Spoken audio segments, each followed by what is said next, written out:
మరియు ఆయన వారితో, మీరు ఏ విధమైన లోకమునకు విడామీయక జాగ్రత్త పడి ఒకరి కలిగి విస్తరించట వారి జీవమునకు కాదు.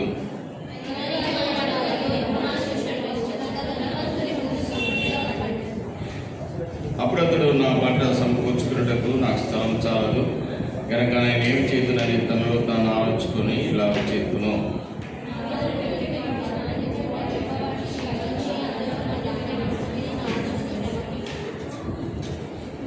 స్పీడ్గా చదవాల్సిన అవసరం లేదు, స్లోగా మంచిగా అందరు కలిసి చదవండి. మీరు కూడా స్లోగా కలిసి అర్థమయ్యేటట్టుగా చదవాలి. ఈ టెక్స్ట్ చదువుకున్నప్పుడు కాన్సన్ట్రేషన్తో చదవాలి, మనకు అర్థం కావాలంటే ఏమున్నదని. ఎన్నో వర్షంతో 19.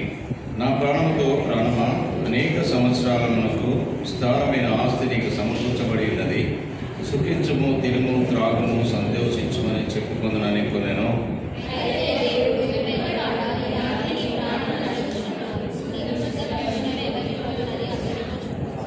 దేవుని ఎడల ధనవంతుడు కాక తన కొరికి సమకూర్చుకున్నవాడు అలాగనే ఉండునని చెప్పాను.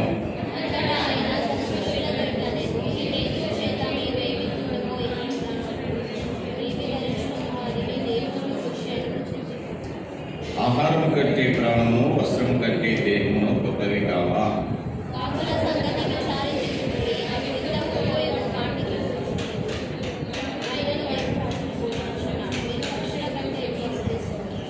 మరియు వీళ్ళు ఎవడు చింతించడం వలన తన ఎత్తు మూరెడెక్కువ చేసుకునగలడు.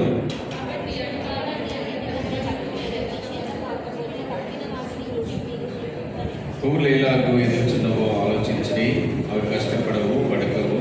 అయినను తన సమస్త వైభవంతో కూడిన సొలొమోను సైతము వీటిలో ఒకదాని వల్ల నేను అలంకరింపబడలేదని మీతో చెబుతున్నాను.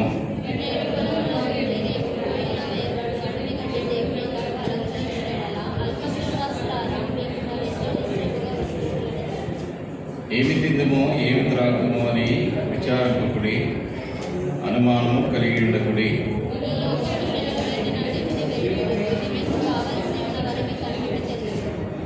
మీరైతే ఆయన రాజ్యమును వెతుకుడి, దానితో కూడా ఇవి మీకు అనుగ్రహింపబడెను.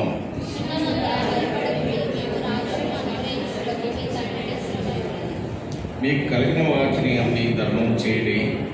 ఆదగిలిన సంచులను పరలోకమందు అక్షయమైన ధనమును సంపాదించుకుని అక్కడికి దొంగరాడు చిమ్మెట్టకూడదు.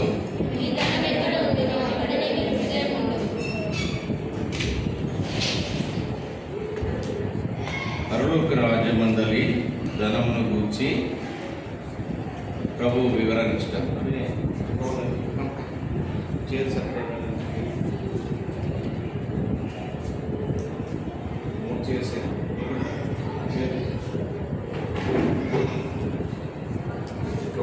టీచర్స్కి ఇక్కడ చేర్చి ఇక్కడే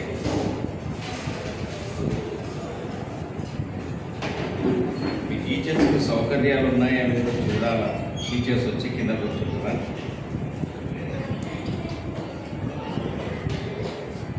కూర్చోండి, పైన కూర్చోండి. ఇక్కడ రండి బాయ్, చిన్నోడా ఇక్కడే ఇక్కడే అవి ఇక్కడే అక్క వాళ్ళు ఇక్కడ కూర్చోండి కదా, ఇక్కడ రండి.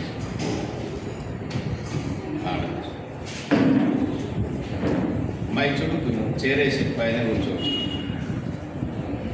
కనుక ఇక్కడ లోభము అనే దాని గురించి ఉపమానం. కనుక ధనం ఉండట తప్పుగా, ఐశ్వర్యం ఉండట తప్పు. నువ్వు ఇట్లా ఉంటాయి కనబడుతుంది, కొంచెం వెనక్కి జరిగి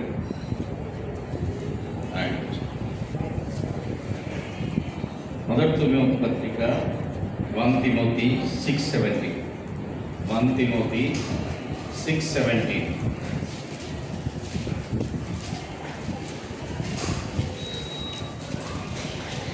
తిమోతి 6:17. అందరం కలుస్తారు.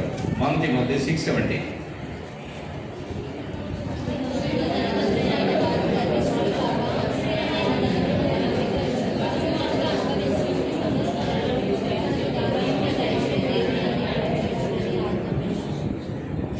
ఇహమందు నాకు అందేయండి. ఇహమందు మొట్టమొదటిది ఏంటంటే ఇహమందు ధనవంతులైన వారు గర్విష్ఠులుగాక. డబ్బు అనేది మనుషులకి ఏం చేస్తుంది? గర్వం చేస్తుంది. అదే నేనే కోటీశ్వరుడిగా, నాకు 10 బిల్డింగ్లు ఉన్నాయి, కార్లు ఉన్నాయి, డబ్బు ఉన్నది, ఎంతో గర్విష్ఠుడిగా ఉంటాడు కదా. కనుక మనకు ఒక ఉపమానం కూడా తెలుసు. ధనవంతుడు లాజరు విషయం కూడా తెలుసు. వాళ్ళు ఏం చేస్తారు? గర్వపడి లోక భోగాలన్నీ అనుభవిస్తారు. తినడము, త్రాగడము, ఇంకా అనేకమైన విలాసాలు చేసుకుంటూ వస్తారు. అయితే ఈ లోకమందు ఉన్న ధనమును బట్టి మనం ఏం చేయకూడదంట? గర్వించకూడదు. గర్విష్ఠులు కాక. రెండవ చదువుట కంటిన్యూషన్. అస్థిరమైన ధనమునందు నమ్మిక ఉంచక సుఖముగా అనుభవించుటకు. రెండవది ఏం చేయొద్దంట? అస్థిరమైన దాని మీద నమ్మిక ఉంచకూడదు. అస్థిరం అంటే మనం ఒక 70 years బ్రతికిన మనకు ఇక్కడి వరకే ఉంటుంది కదా. మనం యుగాలు ఎక్కడ ఉండాలి? నరలోకంలో ఉండాలి. అక్కడికి వస్తుంది ధనం. ఈ రూపీ 2000 నోటు కానీ, 5000 నోటు కానీ, 500 నోటు కానీ, డాలర్ కానీ, ఇంకేదైనా పౌండ్ కానీ, ఇవన్నీ మనం తీసుకొని పోతాం పరలోకానికి. ఇవి అస్థిరమైనవి అన్నమాట. అంటే స్థిరత్వం లేనివి, ఇక్కడి వరకే, లోకం వరకే ఉండేవి. మూడవ చదువు. సుఖముగా అనుభవించుటకు సమస్తమును మనకు ధారాళముగా దయచేయు దేవుని అందే నమ్మిక ఉంచి. ఎవరి అందు నమ్మిక ఉంచాలా? ధనము మీద కాదు, అస్థిరమైన వాటి మీద కాదు. ఆ ధనాన్ని బట్టి కృతజ్ఞత కలిగి జీవించాలి. దేవా, నువ్వు నాకు ధనాన్ని ఇచ్చినావు. అయితే నేను వాక్య ప్రకారం ఏం చెప్తానంటే, ఈ లోకంలో ధనవంతులైన వారు ఔదార్యం గలవారై అక్కర్లో ఉన్న వారికి సహాయం చేయాలని. అయితే ప్రభు ఇచ్చినాడు నాకు ఇది. ఎంతోమందికి లేదు, వారికి నేను సహాయం చేస్తాను. ఎంతోమందికి వాళ్ళకి ఇల్లు లేదు, వాళ్ళకి బట్టలు లేవు, తిండి లేవు, వాళ్ళకి నేను కంట్రిబ్యూట్ చేస్తాను అనేది ఇది దేవుని యొక్క మనసురం. ఆత్మానుసారమైన మనసు, విశ్వాసులైన వారు మనసు, క్రీస్తు యేసు యొక్క మనసు. కనుక మొట్టమొదటిది గర్వించకూడదు, రెండవది నమ్మిక ఉంచకూడదు, మూడవది దేవుని అందే నమ్మిక ఉంచాలి. కనుక యేసు ప్రభు వారి దగ్గరికి అనేక మంది వచ్చినారు. శాస్త్రులు, పరిచయులు, శోధించేవారు, ఇరిటేట్ చేసేవారు. ఈయన జ్ఞానం ఎంతనో పరీక్షిద్దాము అంటే పరీక్షించడానికి కొంతమంది వచ్చినారు, తెలియక కొంతమంది వచ్చినారు, ఆయనను ఇంకా ఇబ్బంది పెట్టడానికి అనేక మంది వచ్చినారు. ఒకడు వచ్చి అడుగుతూ ఉన్నాడు. ఏమంటున్నాడు? ఒక దినమున యేసు బోధించుతుండగా వచ్చి, మొదటి వచ్చింది చదవండి, లూకాసు వార్త 12:13. క్విక్గా గట్టి చదువుతా. పిత్రార్జితములో నాకు పాలు పంచి పెట్టవలనని. అయితే యేసు ప్రభు దగ్గరికి వచ్చినాడు ఆయన.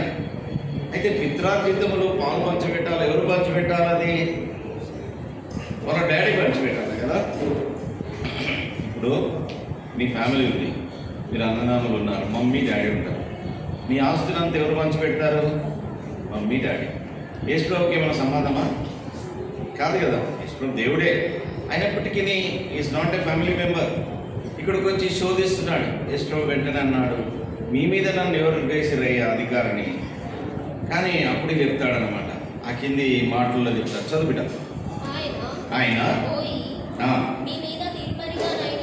మీ మీద తీర్పరిగానైనను పంచిపెట్టువానిగానైనను నన్నెవడు తీర్చను.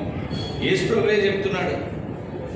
మనం ఎందుకు అంటే వేరే వారి అఫైర్స్లో మనం ఇన్వాల్వ్ కాకూడదు అన్నమాట. అవి అండర్స్టూడ్? అర్థమైందా? మన family, mummy, daddy, their responsible. నేను ఎంత పెద్దవాడనైనా ఉండొచ్చు, నువ్వెంత పెద్దదానమైనా ఉండొచ్చు. It is not your business, it is immaterial for you. Yesu ప్రభువు కూడా అది గుర్తించి నన్ను మీ మీద ఎవరు నిర్భరిగాను న్యాయాధిపతిగాను ఎవరు చేసినాడని అంటాడు. చదువుట. మరియు ఆయన వారితో, మీరు ఏ విధమైన లోభమునకు ఎడవేయక జాగ్రత్త పడండి. లోభం అంటే ధనముపై ఆశ, అధికమైన ఆశ. కనుక ఎడామి ఇవ్వకూడదంట, చోటు ఇవ్వకూడదు. చదువుట. ఒకని కలిమి విస్తరించుట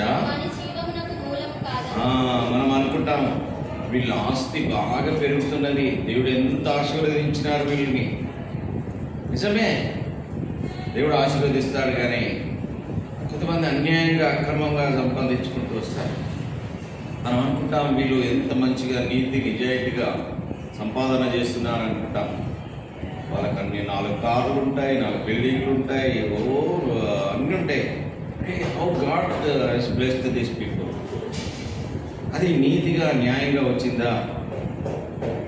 కనుక యేసు వారి దగ్గరికి వచ్చి సైనికులు కూడా అడుగుతారు.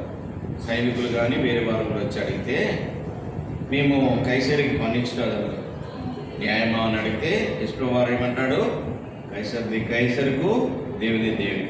మరి ఉద్యోగస్తులు ఏం చేయాలా? మీ జీతములతో తృప్తి పొందుడి. ఏమన్నాడు? ఉద్యోగస్తులతో, సైనికులతో మీకు వచ్చే జీతముతో తృప్తి పొందుడి. అంటే ఈ లోకస్తులు లంచాలు తీసుకుంటారు, ఈ లోకస్తులు అక్రమంగా సంపాదిస్తారు. ఆ సంపాదన మీరు చేయకూడదు. ప్రతిదానికి యేసు గారు మంచి ఉదాహరణతో మంచిగా ప్లీజింగ్గా వాళ్ళకి సమాధానం ఇచ్చినాడు. మీకు ఒక ఉద్యోగం ఇచ్చినాడు దేవుడు.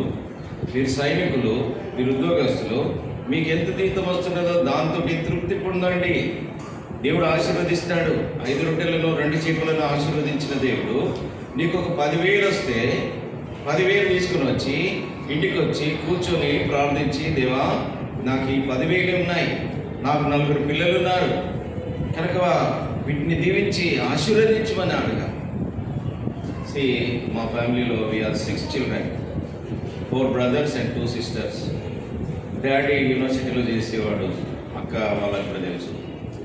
మినిమం శాలరీ ఆ దినాల్లో మేము చిన్నగా ఉన్నప్పుడు అయితే ఇట్ వాజ్ 400, 500, అంతకన్నా ఎక్కువలే. 6 children చదువుకోవాలా, వాళ్ళ 3 పూటలు తినాలా, వాళ్ళ బ్యాగులు ఏంటి, పుస్తకాలు ఏంటి, వాళ్ళ డ్రెస్సులు ఏంటి. సో కనుక ఏది కూడా తక్కువ చేయకుండా 10 దాంట్లోనే దేవుడు నేను ఆశీర్వదిస్తాను. ఏం నేర్చుకోవాలి మనము? మీరు ఉద్యోగాలకు పోయినప్పటికీ కూడా ఉద్యోగ స్థలాలు, గవర్నమెంట్ ఆఫీసులలో లంచాలు తీసుకోవడానికి, లంచాలు ఇవ్వడానికి ఎంతో టెంప్టేషన్ ఉంటుంది. That is not my business, that is not my business. God has given me salary, I'm content with that అని మనం చెప్పగలగాలి. చెప్తారా? అట్లా చెప్తారా లేదా? మరి పేల ముఖంలో వేస్తే అట్లయితే ఎట్లయితే కోటీశ్వరులం ఎట్లయితే మనం అనుకుంటున్నారా?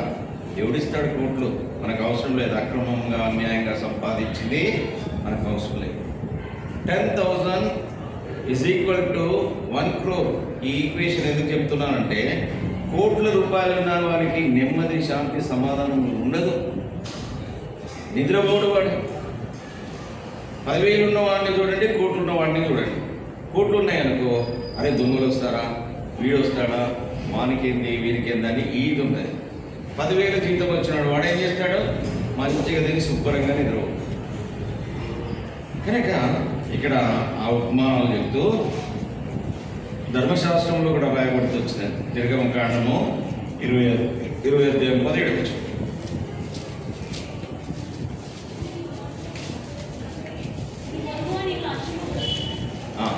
గట్టి చదువుట. నీ పొరుగువాని ఇల్లు ఆశింపకూడదు. చాలు. నీ పొరుగువాని ఇల్లును, బాబు మీరు నా తట్టు చూడమని చెప్పిన కదా, రూట్ నీ పొరుగువాని ఇల్లును ఏం చేయకూడదు. అప్పుడు చెప్పిట, నేను మీ తాతనే, ఏశ్వరత్వం మనమనే కదా నువ్వు. ఏమన్నాడు? నీ పొరుగువాని ఇల్లును ఆశించకూడదు. నాకు లేకున్నా పర్వాలేదు, నాకు గుడిసినా పర్వాలేదు, నా పొరుగువాని వద్దు నాకు. అట్లా ఇది మంచి ఇంటిగ్రిటీ అంటారు. మంచి మంచి వ్యక్తిత్వం ఉన్న వ్యక్తి ఇంటిగ్రిటీ. నేను ఎంసీఆర్ హెచ్ఆర్డీలో పనిచేస్తున్న ఫెసిలిటీస్ మేనేజర్గా. ఆ ఇన్స్టిట్యూషన్స్లో ఇటు గంగాళంలా ఉండి వాటర్ రేషన్లో ఫ్లవర్స్ వేస్తారు. చూసారు? ఎంతమంది చూసారు? మీరు ఎక్కడికైనా హోటల్స్కి కానీ రిసార్ట్స్కి కానీ వెళ్తే సన్నది గంగాళంలా ఉంటుంది, దాంట్లో వాటర్ రేషన్లో ఫ్లవర్స్ వేస్తారు. అంటే ఇట్స్ డెకరేటివ్ ఐటమ్. సో అది గవర్నమెంట్ లేపాక్షి గన్ ఫౌండరీలో కొనాలి. హై గాట్ 25,000 ఫైల్ పెట్టి మా డీజీ గారితో పర్మిషన్ తీసుకొని 25,000 రూపీస్ నేను తీసుకొని అక్కడికి వెళ్ళినాను. ఎక్కడికి? గన్ ఫౌండరీ లేపాక్షి దగ్గరికి వెళ్ళినాను. అది వాడు నేను బేరం ఆడితే వాడు ఎంతకి ఇస్తున్నాడు? 21,000కి ఇస్తున్నాడు. 21,000కి ఇస్తాను. వాడు ఏమన్నాడు నాతోటి, సాబ్ आपको 25,000 का बिल लेके जाओ అన్నాడు. ఏమన్నాడు? దాని వాల్యూ ఎంత? 21,000. ఇంకా 4,000 ఏం చేయాలి? నా పాకెట్లో వేసుకోమని అర్థం. దానికి నువ్వు నాకు ఎంతకి ఇస్తావో అంతనే బిల్ ఇయ్యని చెప్పాను. 21,000 ఇచ్చినాను. 21,000కి బిల్ తీసుకొని ఇన్స్టిట్యూషన్లో ఆ ఫైల్ పెట్టి ఈ బిల్లు పెట్టి అకౌంట్స్కి 4,000 రూపీస్ సరెండర్ చేశాను.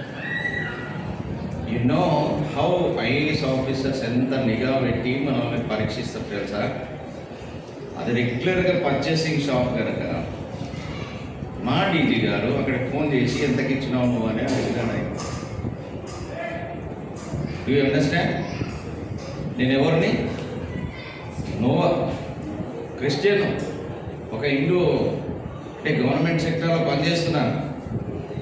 చేస్తుంటే ఆయన అడిగినాడు. 21,000కి ఇచ్చినాను సార్ అన్నాను. నేను ఫైల్ పెట్టి 4,000 రిటర్న్ చేసిన కదా అకౌంట్స్లో. Next day he called me. JSV Prasad అని IAS officer, senior IAS officer. ఆయన ఏమన్నాడు తెలుసా? You are a man of integrity అన్నాడు. షాక్ అయ్యాను నేను. ఎందుకంటున్నాడు సార్ ఇట్లా అని షాక్ అయినా. ఏం చేసినాడు సారు? ఆ ఫైల్ సంతకం పెట్టుకుంటా నవ్వుతా ఉన్నాడు ఇట్లా నన్ను చూసి. అర్థమైందా? ఆయన చూస్తాడనే కాదు, మనల్ని ఎవరు చూస్తున్నారు? ఎవరు చూస్తున్నారు మనల్ని? చెప్పరా తమ్ముడు, ఎవరు చూస్తున్నారు? గట్టిగా చెప్పు. సిగ్గైతుందా? గట్టిగా చెప్పు. యేసు ప్రభు చూస్తున్నాడు, నా రక్షకుడు చూస్తున్నాడు, నా రాజు చూస్తున్నాడు. ఇట్లా గట్టిగా చెప్పు. అట్లా ఆ సాక్ష్యాన్ని మనము పొందుతాం. అర్థమైందా? అయితే ఇక్కడేమో ఏది కూడా మనం ఆశించదు. నేను అఫీషియల్గా డ్యూటీకి వెళ్ళినాను, అఫీషియల్ కార్ తీసుకుపోయినాను, కార్ తీసుకొని వెళ్ళినాను, ఆ ఇన్స్ట్రుమెంట్ తీసుకున్నాము, బిల్ తీసుకున్నాము, ఫైల్ పెట్టి దానికి ఇంత ఎక్స్పెండిచర్ అయిందని చెప్పి రిమైనింగ్ అమౌంట్ అకౌంట్స్కి సరెండర్ చేసి వాళ్ళతో సైన్ చేసుకొని మన డీజీ దగ్గరికి పోవాలన్నమాట. అట్లా నమ్మకంగా ఉన్నాం. షడ్రక్, మెషేక్, అబేద్నెగోలు యవనస్తులు కానీ, యోసేపు కానీ, మీరు నమ్మకంగా ఉండాలి. కష్టాలు వస్తాయి, ఇబ్బందులు వస్తాయి, అందరూ మన మీద ఏడుస్తూ ఉంటారు. In spite of all troubles and obstacles God is going to elevate you. సరే, కింది లోకత్వం గురించి మాట్లాడతాడు. చూడండి, 16వ వచనం చదువుకుంటా. మరియు ఆయన వారితో ఉపమానం చెప్పాను. ఒక ధనవంతుని భూమి సమృద్ధిగా పండెను. అప్పుడు అతడు, నా పంట సమకూర్చుకొనుటకు నాకు స్థలము చాలదు గనుక నేనేమి చేతునని ఇంకోడు ఏమనుకుంటున్నాడంటే, నా పంట సమకూర్చుకోవడానికి స్థలం చాలదు, నేను ఏమంటారు గోడౌన్స్ అవి ఇవన్నీ కట్టించుకుంటాను. అయితే దేవుడు ఏమంటున్నాడు? ఓరి వెరివాడ, చదివిదా మాట, వెరివాడ కింది వచ్చిన ఉంటుంది. ఈ రాత్రి నీ ప్రాణం నడుచున్నాను. బెర్రబాడ ఉంది కదా మాట లేదా? అయితే దేవుడు ఏమంట? వెర్రలో రాత్రి పడుకుంటాం, పొద్దుగా లేస్తామో లేదో తెలియదు మనకు. గ్యారంటీ ఉందా? హార్ట్ నట్టనే పట్టుకొని ఉంటామా? నిద్రపోతాం. Heart is functioning, brain is functioning, every organ is functioning. పొద్దుగల లేస్తాం. లేవగానే ఈరోజు ఎంతమంది దేవుని కృతజ్ఞతాస్తుతులు చెల్లించి చెప్పండి. Lord very good. ఎంతమంది బైబిల్ చదివారు బిడ్డ చెప్పండి. ఈ ఏజే రైట్ ఏజ్ మీకు. Once you leave this place, ఈ ఏజ్ క్రాస్ అయిపోయిందంటే it will not be convenient for you to sit and read Bible. రోజు లేవగానే అలవాటు చేసుకోవాలి. ఫస్ట్ పని చేయాలి, బాత్రూమ్కి వెళ్ళి ముఖం కడుక్కొని వాటర్ గిట్ట తాగేసి కొంచెం నిద్రమోపు పోవాలంటే ఏం చేయాలి? తలని చల్లుకోవాలి. అంటే ముఖం కడుక్కొని కూర్చొని బైబిల్ వాక్యం ధ్యానం చేసి. ఎన్ని చాప్టర్స్ చదివాడు ఈరోజు? 1 చాప్టర్ చదివిన వాళ్ళు ఎంతమంది? గుడ్. ఎన్ని చదవాలి చాప్టర్స్? నాకు లెసన్ ప్రిపేర్ కావాలా? శోధన. అదే నేను రోజు 1, 2, 3 మార్నింగ్ 3 చాప్టర్స్ చదువు. కీర్తనలు 1, సామెతలు 1, ఇంకోటి న్యూ టెస్టిమెంట్ డైలీ కూర్చో. అవి 3 చదివినాక వదిలే ఈరోజు స్కిప్ చేద్దాం అనుకున్నా. లేచిన 5 o'clock లేచిన ఈరోజు స్కిప్ చేద్దాం, ఇది చదువుకుందామని. నాను అది అయిపోయినాక దైవ నిర్మాలు అలసిన వారి ఊరడించు. ఇవి మనకు బేసిక్గా అర్థం ఉండాలి. బేసిక్ డాక్టరీన్స్, మన దర్శనం యొక్క డాక్టరీన్స్. నువ్వెన్ని బోధలను విను ఈ వీటి తర్వాతనే. కనుక అట్లా అలవాటు చేసుకోవాలి. అప్పుడు లేచి దాని తర్వాత టీ కాఫీ తాగి ఫ్రెష్ అప్ అయిపోయి మళ్ళీ ఇది స్టార్ట్ చేసుకొని తర్వాత వచ్చి. కనుక ఇక్కడ ఈ ధనవంతుడు ఏమనుకుంటున్నాను? నేను కోట్లు కట్టించుకుంటాను అనుకుంటున్నాను. కోట్లు అంటే కోటలు కాదు, ఇవి ఉంటాయి కదా గోడౌన్స్. అయితే వెరివాడా, ఈ రాత్రి నేను నీ ప్రాణాన్ని. కనుక మన ప్రాణాన్ని ఇచ్చిన దేవుడిని నమ్ముకో. దేవా, అది చూసినాం కదా 1 తిమోతి పత్రిక. దేవుని అందే నమ్మిక ఉంచాలి. చూడండి, చదవండి, ఇంకో మాట చదవండి. 22 వస్తుంది. దానికన్నా ముందు ఈ రిచ్ మ్యాన్ అండ్ రిచెస్. ఈ రిచ్ మ్యాన్ ఏమనుకుంటున్నాడు? My fruits, my barns, my goods, my soul. అంటే ఆయన విలాసవంతమైన బిల్డింగ్, ఆయన అగ్రికల్చర్ ఫామ్, ఫ్రూట్స్, బాన్స్ అంటే ఇవి ఏమంటారు? ఇవి మన వేర్ హౌసెస్ అన్నమాట, గోడౌన్. మై గుడ్స్, ఇవి నావి, నా సోల్. అంటే దేవుడు ఏమంటున్నాడు? వెరివాడా అని అంటున్నాడు. నెక్స్ట్ కనుక ఇప్పుడు ఈ ఉపమానానికి వస్తామా? ఇక్కడ ఏమున్నాయి? అక్కడ పైన ఏమున్నాయమ్మా? కాకులో పవరాలా? కాకులేనా? కింద ఏమున్నాయి? ఏం ఫ్లవర్ అది? కనుక దేవుడు వారికి ఏం చెప్తున్నానంటే trust in God, God will take care. ఆ కాకులు ఏమన్నా వ్యవసాయం చేసి పంటలు వేస్తాయా? దున్నుతాయా? మరి ఆహారం ఉంటున్నది వాటి. ఎక్కడో తింటాయి, ఎక్కడో వాటర్ తాగుతాయి, ఎక్కడో చెట్ల మీద ఉంటాయి. ఆశ్చర్యం కదా? దున్నవు, కోయవు, విత్తవు, అవి ఎక్కడ పండుకుంటాయో. వర్షం వచ్చినప్పుడు, గాలి తుఫాన్లు వచ్చినప్పుడు, ఎండకు, ఇవన్నీ కూడా వాటిని ఎవరు కేర్ చేస్తున్నారు? ఎవరు కేర్ తీసుకుంటున్నారు వాటికి? దేవుడు, సృష్టించిన దేవుడు. ఈ పువ్వులు ఏమన్నా అవి కూడా ఏమన్నా ప్రయాసపడతాయా? విత్తనం వేసి నేను పైకి రావాలా, పువ్వులు రావాలా అనేది ఏమన్నా అనుకుంటాయా? కనుక ఎంత బ్యూటిఫుల్గా ఒక్కొక్కసారి వీటి గురించి ఆలోచన చేస్తూ ఉంటే, అరే సీడ్ ఎంతే ఉంది కదా, గ్రీన్ స్టెమ్ వస్తుంది, 2 లీవ్స్ వస్తాయి, దాంట్లో నుండి ఇవన్నీ ఇట్లా అందమైన ఫ్లవర్స్. ఏ పెయింటర్ కూడా ఇంత మంచిగా వేయలేడు. వేస్తాడా? వేసినా కూడా ఆర్టిఫిషియల్గానే కనిపిస్తుంది. ఎంత వైభవంగా అలంకరించినాడు. ఆకాశ పక్షులను చూడడి, అవితో పోయో, ఈ పూలను చూడడి. అంటే మన చింత అంతా దేని మీద ఉండకూడదు? ధనం మీద కానీ ఐక్య విచారం వల్ల కానీ దేని మీద కూడా చింత ఉండకూడదు అనేది దీని యొక్క అంశం అన్నమాట. Trust in God. దేవుని యందు మన నమ్మిక ఉండాలి. ఎవరి మీద ఉండాలి మన నమ్మిక? ఆకాశ పక్షులే ఆ మీద ఉన్నాయి, ఊళ్ళే అలా ఉన్నాయి. దేవుడు నాకు అన్ని ఇస్తాడని ఉండాలి. అన్ని ఇస్తాడని చెప్పి తిని సోమరులాగా పడుకోవద్దు. మనం ఏం చేయమన్నాడు ఆదామును? ఆదామును ఏం చేయమన్నాడు? ఆదామా, నువ్వేం చేయాలి?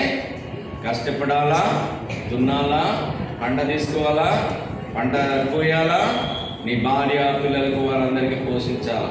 మనం కష్టపడి పని చేయాలి, కష్టపడి పని చేయాలి. అది చదివే కావచ్చు, వ్యవసాయమే కావచ్చు, డ్రైవింగే కావచ్చు, ఏ పని అయినా కూడా సిగ్గుపడకుండా. దొంగతనం చేస్తే సిగ్గుపడాలి, మోసం చేస్తే సిగ్గుపడాలి, లంచం తీసుకుంటే సిగ్గుపడాలి. ఇలాంటివన్నీ ఏవి కూడా చేయరు. నాకు ఈ డ్యూటీ ఇచ్చిందా, you do the duty with dignity of labour అనేది ఉంటా. అరే ఇది మామూలు డ్రైవింగే, సిగ్గుపడుతూ చేయదు, కాలర్ ఎగరేసుకొని చేయాలి. What are you? I mean driver. మన దగ్గర లేదు. ఈ భారతదేశం అంతా ఏమంటారు, డిగ్నిటీ లేని దేశం ఇంకా ఎక్కడ ఉండదు. రీజన్ ఏంటిదో తెలుసా? విగ్రహాలతో నింపబడిన దేశం. మాట్లాడని వాటిని పూజించే ప్రజలు ఎట్లుంటారంటే వాళ్ళు కూడా అలాగనే ఉంటారు. ఫారిన్ కంట్రీస్లో చూడండి, hey what Johnny, what are you doing? Hey I'm coming from agriculture. మీరు కొన్ని వీడియోస్ చూడండి, అమ్మాయిలు కూడా ఈ యానిమల్ హస్బెండరీ ప్రాక్టీస్ చేస్తూ ఉంటారు. ఆ గొర్రెలకు కూడా వెళ్తూ ఉంటారు. Hey I came from farm, what are you driving? I took my sheep to the greenery and I'm coming back. ఎంత గర్వంగా చెప్తారు. మనం కూడా మనం చేసే పనిలో గర్వంగా చెప్పుకోవాలి, పని చేయాలి, కష్టపడాలి, పేరు సంపాదించుకోవాలి. సో ఇక్కడ మిస్టర్ గ్రాబ్ అని ఉన్నాడు. గ్రాబింగ్ అంటే ఏంటిది? గ్రాబింగ్ అంటే అర్థం ఏంటిది? లాక్కోవడం అన్నమాట. అంతా నాకే కావాలి, అంతా నేనే తినాలి, అంతా నేనే సంపాదించుకోవాలి. అర్థమైందా? గ్రాబింగ్ అంటే అదనమాట. ఏమంటున్నాడు ఈయన? My house is house. సంపాదించుకున్నాడు మంచిదే. ఇంకే మోర్ హౌసెస్. ఒక్క ఇంటితో తృప్తి కలగలేదు. Plenty houses. ఎన్ని కావాలి ఒక వ్యక్తి జీవించడానికి? ఒకటి ఉంటే చాలు. 3 ఇళ్ళల్లో ఒకటేసారి ఉండగలుగుతారా? చెప్పండి తమ్ముడు, ఎంతమందికి 3 ఇళ్ళు ఉన్నాయి ఇక్కడ? ఉన్నాయా? Good, very good. అంటే ఉంటే తప్పులేదు. యువర్ డాడీ బాగా కష్టపడ్డాడు, సంపాదించినాడు. ఎంతమంది మీ పిల్లలు? ఇద్దరికి 3 ఇళ్ళు ఉన్నాయి. ఒకటి మీ పేరెంట్స్కు, ఒకటి నీకు, ఒకటి ఇంకో అన్నకు. గుడ్. కొట్లాట లేకుండా చేసాడు. ఏషావు యాకోబులాగా కొట్లాడుకుంటే ఏషావు ఎవరెవరు కొట్లాడినారు? ఆస్తి కొరకు ఎవరయ్యా కొట్లాడింది? తెలుగునే తెలియదు మీకు స్టోరీస్? అబ్రహాము, లోతు, ఎక్కడన్నా వస్తాయి, మనకు కూడా వస్తాయి. ప్రతి ఇంట్లో వస్తాయి ఆస్తి తగాదాలు. కనుక ప్లెంటీ ఆఫ్ హౌసెస్ అన్నమాట. ఈయన గ్రాబింగ్ ఒకటి, కావు కావు కావు, ఔర్ లావ్ అన్నట్టు. నెక్స్ట్, కనుక ఈ మిస్టర్ గ్రాబ్ ఆయన హృదయం అంతా ఎక్కడున్నది? ఏ మీద ఉన్నది? ఆయన ఆస్తి మీదనే ఉన్నది. ఈ ఆస్తి తరిగిపోయే ఆస్తి, ఇక్కడి వరకే ఉండేది ఆస్తి. కనుక ఈ కింద ఇంకొక ఆయన ఉన్నాడు. ఈయన పేరు ఏం పేరు? చదవండి. మిస్టర్ గివ్ అంటే ఎవరు? ఇచ్చేవాడు అన్నమాట. ధారాళంగా ఇచ్చేవాడు. చూడు, ఆయన ఏమో ఆ ఇల్లుకు మటుకు ఆయన సంపాదించుకున్న ధనం అది. వరల్డ్ కమ్, ఒక రాజ్యం వస్తుందని మీకు అందరికి ఎంతమందికి నమ్మకం వచ్చారు? నిజంగా చెప్పండి, నిజంగా చెప్పండి. ఒక రాజ్యం వస్తుందని. ఎస్ప్రో రాజ్యం ఉందా? నమ్మకం ఉందా నీకు? గుడ్. World come. ఈయన ఏం చేశాడు? తన ఆస్తిలో ప్రొవిజన్స్ చేయాలి.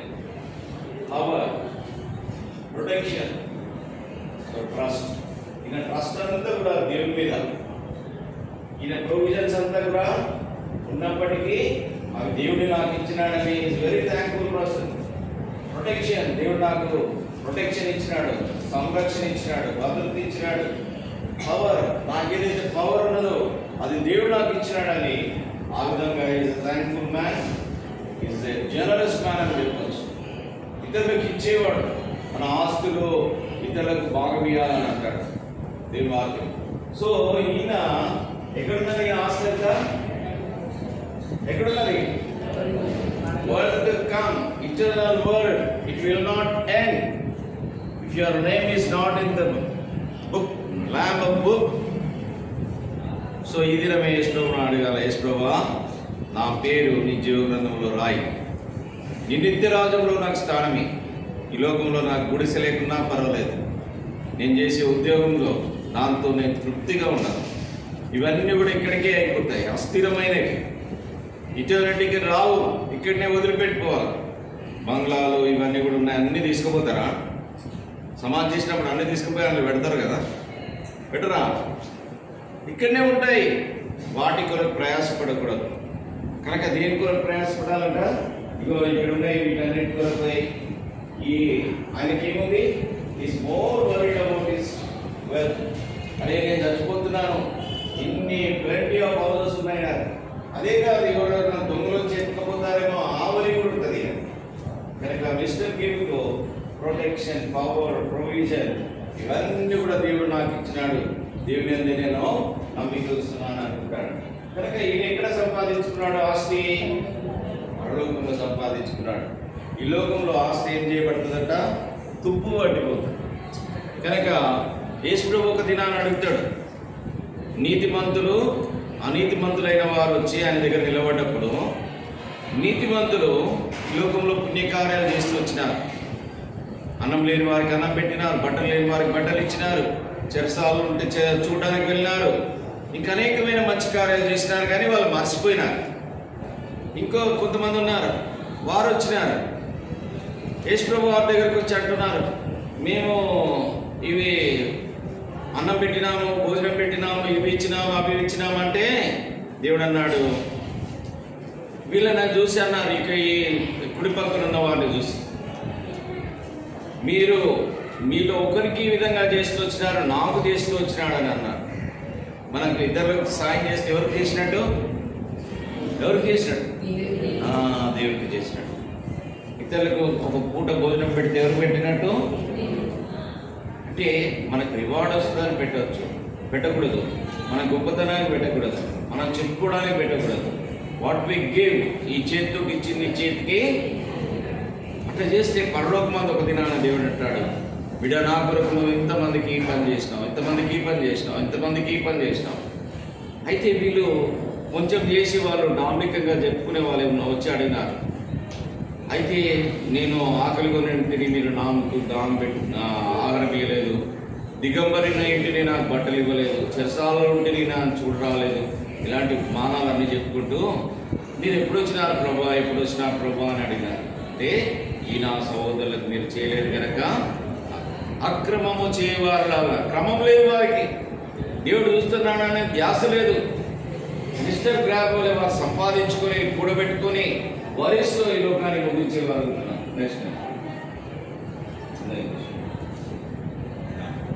కనుక ఈ ఉపమానం ద్వారా మనం ఏం నేర్చుకుంటున్నామంటే, కాకులు కానీ పువ్వులు కానీ దేని గురించి వరి కావాలి. కనుక వాటిని పోషిస్తున్నాడా దేవుడు? పోషిస్తున్నాడా? అట్లనే మనల్ని కూడా పోషిస్తాడు, మన అక్కర తీస్తాడు. కనుక మనం మన ట్రస్ట్, మన నమ్మకం ఎవరి మీద ఉంచాలి? ఈ ధనం మీద ఉంచకూడదు, అశాశ్వతమైనది, ఇక్కడనే వదిలిపెట్టు. పరలోకంలో ధనం సంపాదించుకోవాలి. సమకూర్చుకోవాలంటే ఏం చేయాలంటే, మనకున్న దాంట్లో ఇతరులకు అవసరతలు చూడాలి. బట్టలు లేని వారికి, అవసరతలు లేదు, డబ్బులు అవసరం ఉన్న వారికి, దేవా ఏ తమ్ముడు ఇట్లా పోదు కానీ అయిపోయింది, కొంచెం ఫోన్ లోపల పెట్టు. నేను కాన్స్టిట్యుయెన్సీకి ఒక ఆఫీసర్, మందిరానికి రాగానే నా సెల్ ఫోన్ ఆఫ్ చేస్తాను. ఇప్పుడు కూడా అస్సలు అటెండ్ చేయను. ఎంతోమంది రైతులు ఫోన్ చేస్తారు, కొంతమంది విఐపీస్ కూడా ఫోన్ చేస్తారు. నేను అస్సలు ఎత్తా, తర్వాత అటెండ్ చేస్తాను. కచేరీ అయిపోయాక అటెండ్ చేస్తాను. ఎప్పుడు కూడా నేను ఫోన్ తీసుకొని బయటకు వెళ్ళి ఫోన్ అటెండ్ చేసినట్టు నాకైతే గుర్తులేదు. నేను చేయను కూడా. అది ఫస్ట్ రాగానే ఫోన్ ఆఫ్ చేసి పెట్టేస్తాను. కనుక మనం కూడా ఈ విధంగా ఈ లోకం వరకే మనం సంపాదించుకోకూడదు, పరలోకం వరకే, రాబోయే లోకం వరకే మనం సంపాదించుకున్నప్పుడు ఆ సంపదన ఏం కాదు, తుప్పు పట్టదు, చెదిరిపోదు, దేవునికి సంతోషాన్ని ఇస్తారు. మనకు కూడా సంతోషము, దేవునికి కూడా సంతోషము. మనం కూడా దేవుడు ఏం చేస్తాడు, మెచ్చుకుంటాడు. కనుక ఈ వీటితో మనం ఏం నేర్చుకుంటున్నాం ఈ దినాన పాఠము? ఆ వచనం చదవండి, 1 తిమోతి 6:17 గట్టిగా చదవండి. ఇహమందు ధనవంతులైన వారు, చెప్పండి ఆయన, ఇహమందు ధనవంతులైన వారు చదవండి, గర్విష్ఠులు కాక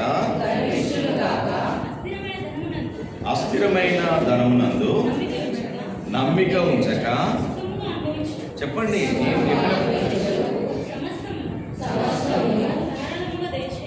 ధారాళంగా దయచేయి, దేవుని అందే నమ్మిక ఉంచుడని ఆజ్ఞాపించుము. ఈ విధమైన డిసిషన్ తీసుకున్నామా ఈరోజు? మేము ఈ లోకంలో ధనాన్ని ఉండడం మంచిదే, సంపాదించుకోవాలి, వాటి మీద ధ్యాస పెట్టుకోవాలి, ఇతరులకు సహాయం చేయాలి, ఇతరుల అక్కలు తీర్చాలి. ఎస్పెషల్లీ మనం మందిరానికి వస్తున్నాం, మందిరంలో వచ్చినప్పుడు దేవుని ఇంట్లో ఏం అవసరం ఉంది, ఏ పని ఉంది, ఇంత పెద్ద పరిచర్య జరుగుతూ ఉంది, ఎంతో ఖర్చుతో కూడినది ఉంటుంది, నా భాగం కూడా నేను ఇస్తాను అన్నట్టుగా ఆ విధంగా మనము ట్యూన్అప్గా మోకరించాలి, ప్రార్థన చేస్తాం. మోకరించాలి.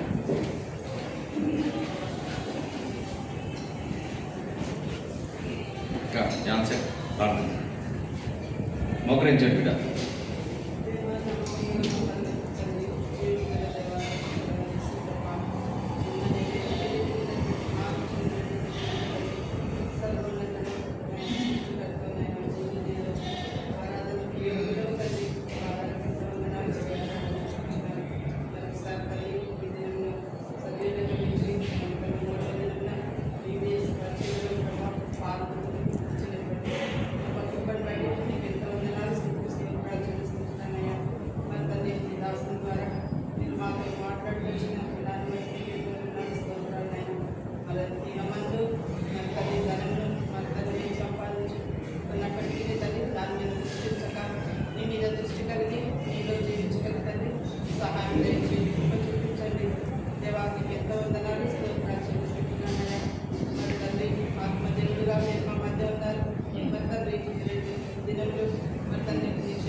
Thank you so much. Thank you. ఏమనాలి మనం? Thank you, you're welcome.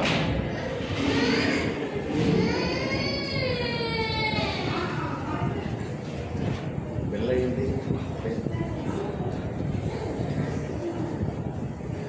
Work work